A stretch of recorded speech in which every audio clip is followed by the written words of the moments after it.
talk a little bit about the K-Space and the FFT. Some of this is review, and then some of it will be new, right? Because we're just going to build on what we already know, but I want to make sure that we're pretty comfortable with what we've already discussed. So we're going to talk about gradients, how they're used to spatially encode the signal, which we've already done. Then we're going to get into K-Space, what it is, where it's at. Its symmetry, it is symmetrical both side to side, top to bottom. We're going to talk phase encoding and frequency encoding and how it's different in K-Space. And we're going to talk about how we derive the field of view from that. Talk about the FFT, we've already seen it, we don't have to do the math, thankful for that, right? And then we're going to talk about how pseudo frequencies differ from frequencies. And then different aspects of K-Space filling. So we've talked about blade, propeller, all of those kinds of things.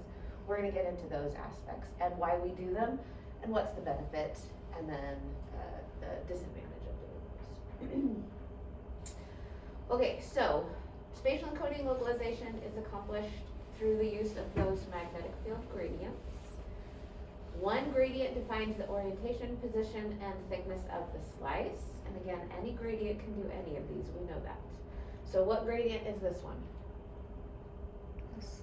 Slice select, right? And we know any of them can be slice select.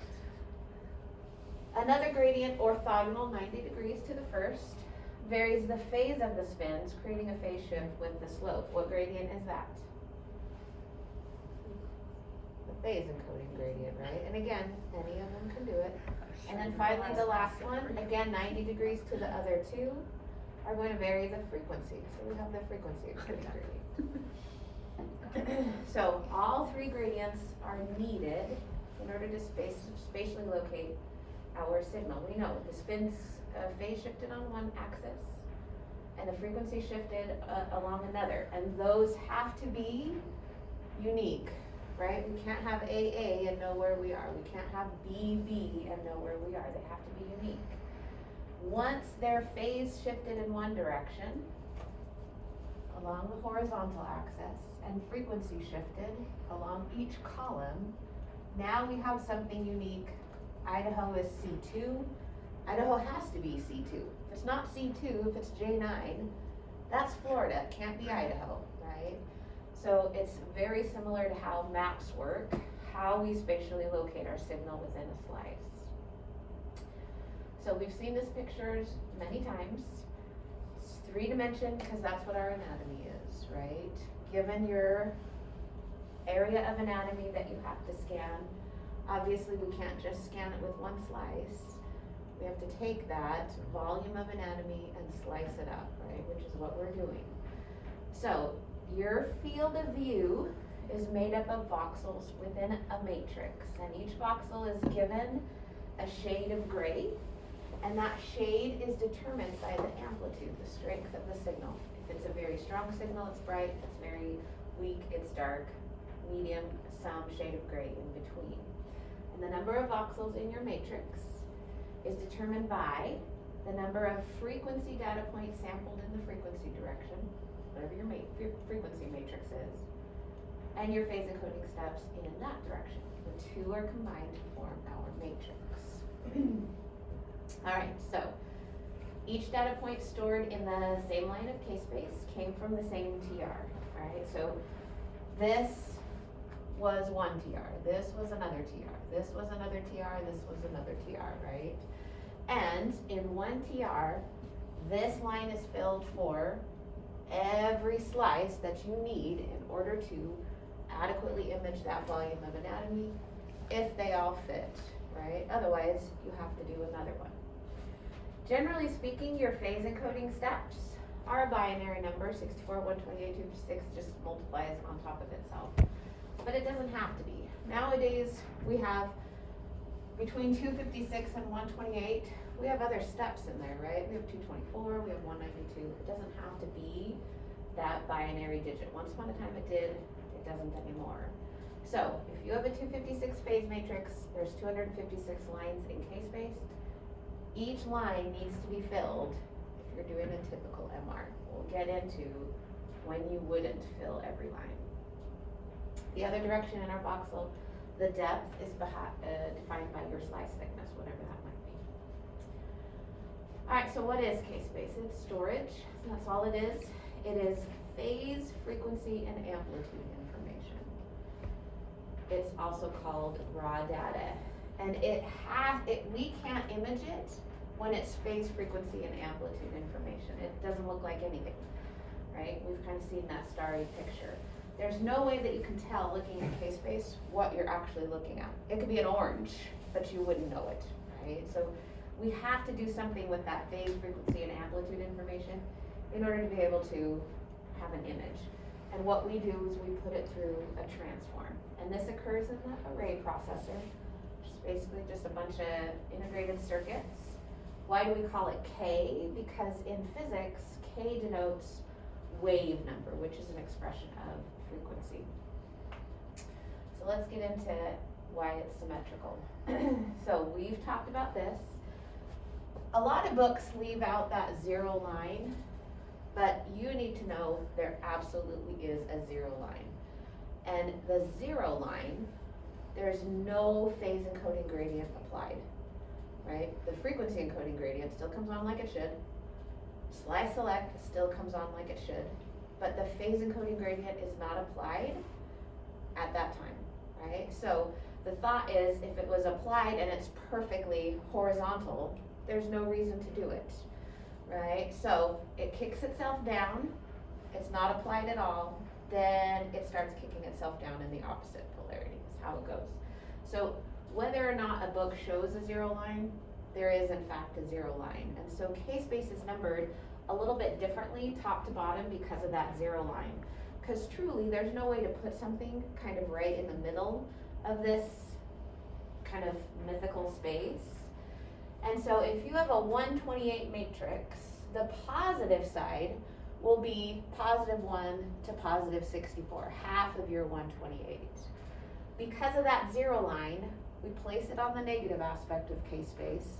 There's one less line on the negative aspect because negative 1 actually falls on what would be the negative 2 line. So you only go down to negative 63 for a 128 in that case. So positive, you'll have all the lines that you need. So for a 256 matrix, for example, you would have positive 1 all the way up to positive 128. For the negative side, you'd have your 0, then you'd have your negative 1 all the way down to negative 127. So it's a little bit different. It is symmetrical about both axes. So this is symmetrical to this. It is simply the opposite polarity. And this side is symmetrical to this.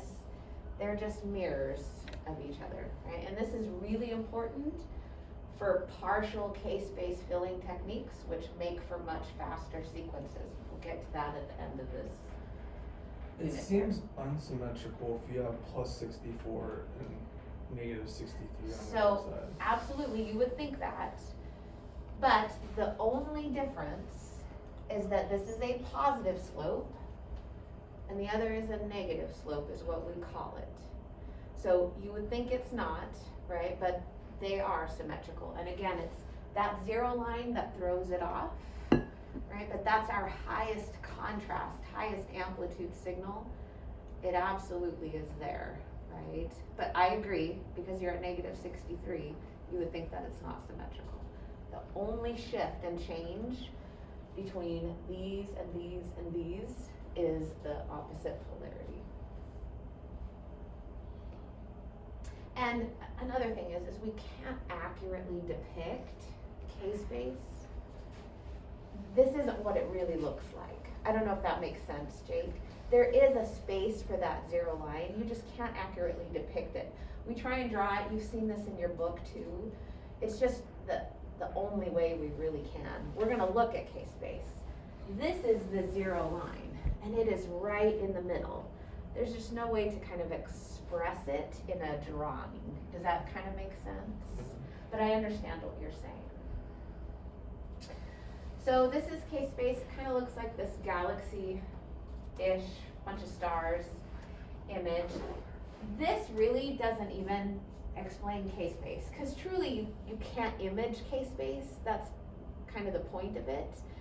And so this is what physicists have determined K-space probably looks like. So we get this kind of idea of the signals within K-space, and we know that the center are the brightest. And then it slowly gets more and more and more and more dark. The amplitude gets worse and worse because of the destruction of the phase gradient as you get to the periphery. And so they've done this. They kind of give you this representation of what we would think K-space would be.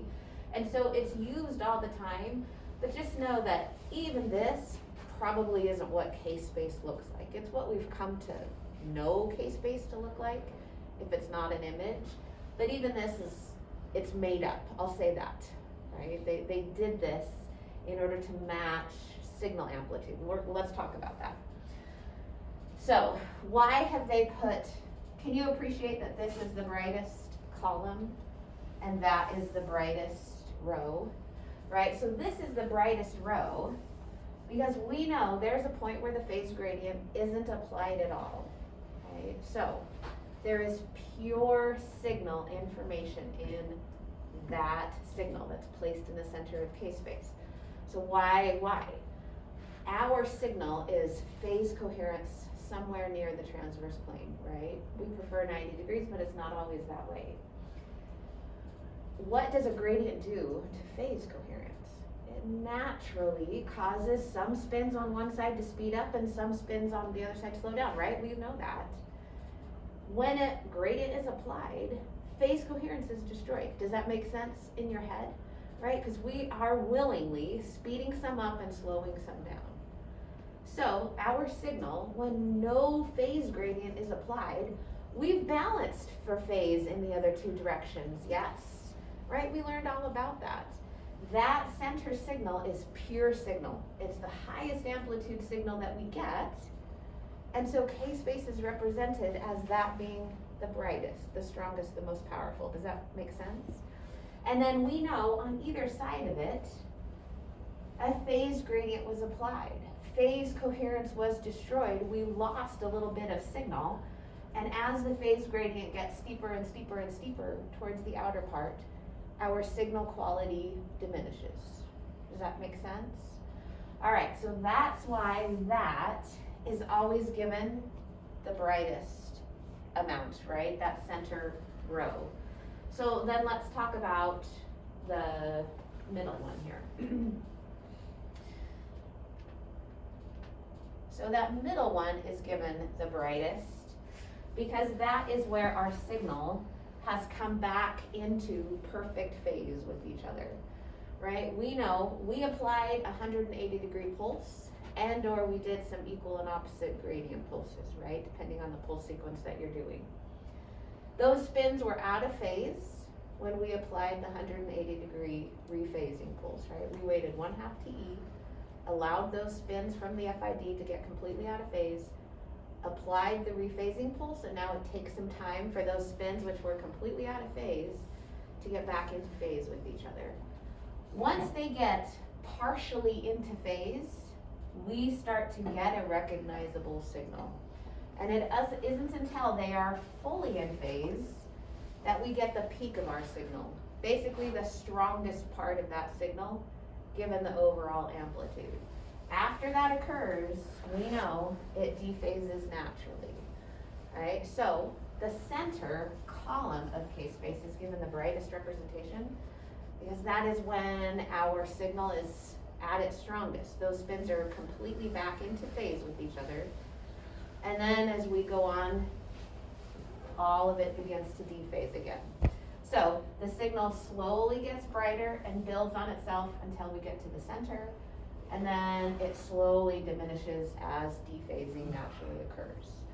So that center column is going to be the brightest because it represents the center of our signal when they're back into phase with each other. And the center row is going to be the brightest because that is when no phase gradient is applied. So the spins are going to be as in phase as they can be for that given image. Does that kind of make sense why we look at it the way we do? Okay, so the top half is when the phase encoding gradient slope and the corresponding frequencies are positive. the bottom half are when the phase encoding gradient is negative. The phases of each positive line are identical to its corresponding line. These two lines, one was a very shallow positive slope, -1 was the same slope, but in the negative direction. So they are symmetrical. The only thing that's different is one was spinning clockwise, one was spinning counterclockwise. That's the only thing that's different. So the positive slope sped it up and slowed it down this way. A negative slope, it is the exact opposite, right? And we've seen that before. So there it is, it spins it clockwise or it slows it down. There it is, it's the same shift. Let me get it back so you can see them both. It's the same shift, right? It's at 2 o'clock. This one, it's still at 2 o'clock, but it's the opposite polarity, it's at 10 o'clock. But the shift in phase is the same, right? It's just which direction it's going, and that depends on what kind of an amplitude of the phase encoding gradient it was experiencing. Right now, this is where students get so confused. Every nuclei experience multiple phase shifts, right? So if we were to look at an image, let me just bring one up here. If we were to look at an image, let's just say that nuclei, right? Because this is one slice. That nuclei experienced every shift in the phase gradient, right? Does that make sense in your head? It's not like one nuclei is experiencing one phase shift and another nuclei is experiencing. No, they all experience, if you ask for a 256 phase matrix, 256 different phase shifts, right? So this one experienced a super positive. It experienced it when it wasn't so positive. It experienced it when it was not so negative. It experienced it when it was completely negative. Are you with me just a little bit? Right, that one nuclei experienced all of those phase shifts. Very important that you remember that. It's how K-space works with the FFT. And we'll get there. All right. So top and bottom, same location of phase, just one spinning clockwise, one spinning counterclockwise, right? And then side to side, they are symmetrical. It dephases in the exact same way that it rephases, right? So they are symmetrical. The peak is right in the center. It's the brightest part of K-space, and then it dephases mirror image to the rephasing of the event. So they are symmetrical from one to the other, from left to right. All right, so let's get into phase encoding. This is out of your book. They like to use the chest of drawers analogy, right? Makes sense, it's something that you know. So we know slice select comes on, and when it does, it selects which slice location you want, right? So in this case, it's picking that very first slice. And then the phase encoding gradient is applied, and it decides which line of K-space is going to be filled with an echo. And it does that by its slope, its amplitude, and its polarity. We know if it's a very high amplitude positive slope, it's going to select one of these. High amplitude shallow slope, it will select one of those. Low amplitude, high amplitude negative slope, right? So in this example, we can see it was on the positive side. That's the drawer that it selected. We apply the rephasing pulse, wait 1/2 TE, and then frequency encoding comes on to encode frequencies into that resulting signal. The center one being the biggest sock, right? And that's because that's the highest part of the signal, right? It's as they came completely back into phase, it's the strongest part of the signal. And then dephasing mimics the other side. All right, phase encoding, we know it cycles with each time it's applied, with each TR, so that one line is filled each time in a conventional spin echo. So it decides if it's really steep and positive, it's gonna go in the upper half. If it's not applied at all, it's right in the center. And then if it's steep and negative, it's gonna go in the lower half. Again, you know all this, right? There it is. There it is. More shallow ones, it's in the center. There it is, right? That's how it determines it. Okay, so let's talk about how they work. Again, this is just review. The amplitude is determined by how much current is passed through it when it's turned on. If a lot of current is put through it, it's very steep. If not so much is put through it, it's really shallow. So here's our signal. What quality of signal did we get from that many phase shifts?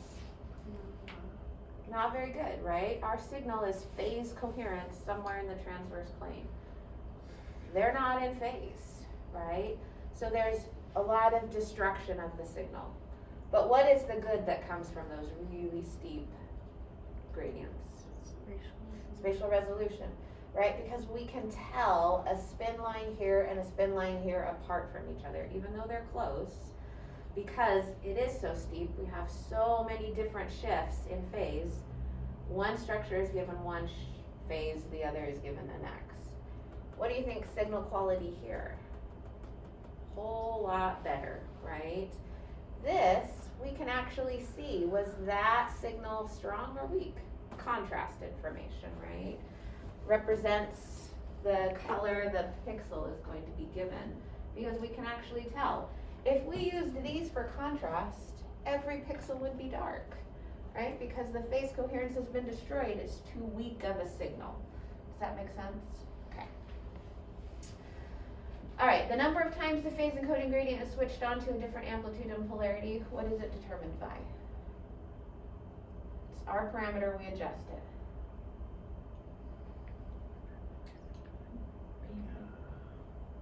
The phase gradient. What determines how many times that phase gradient is going to be cycled? How many times you're receiving a signal?